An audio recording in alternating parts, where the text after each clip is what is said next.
Υπάρχει μια δεύτερη διάσταση.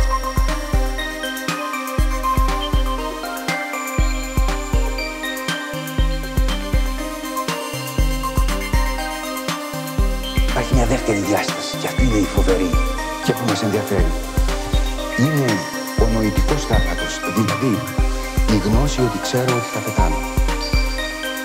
Μπορεί να μην ξέρει τι θα συμβεί από τη στιγμή που πεθαίνει, αλλά έχουμε νόηση.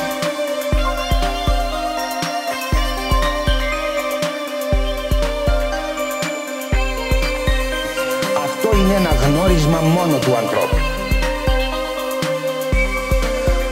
Έχουμε νόηση.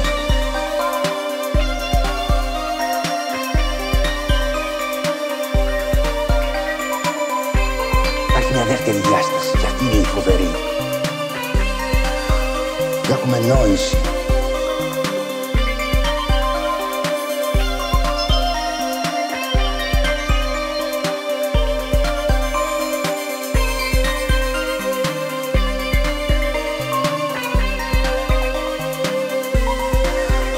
Έχουμε νόηση.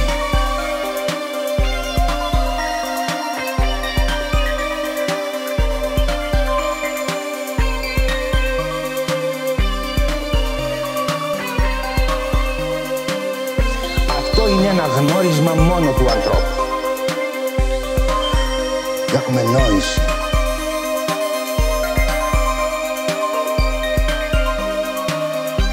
Υπάρχει μια δεύτερη διάσταση.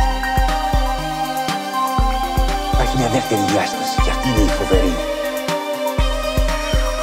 Έχουμε νόηση.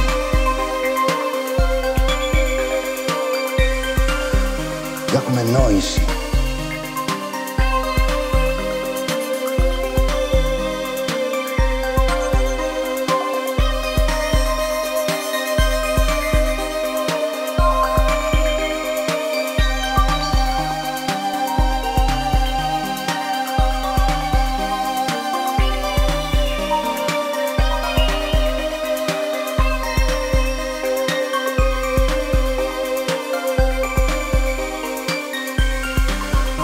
Έχουμε νόηση.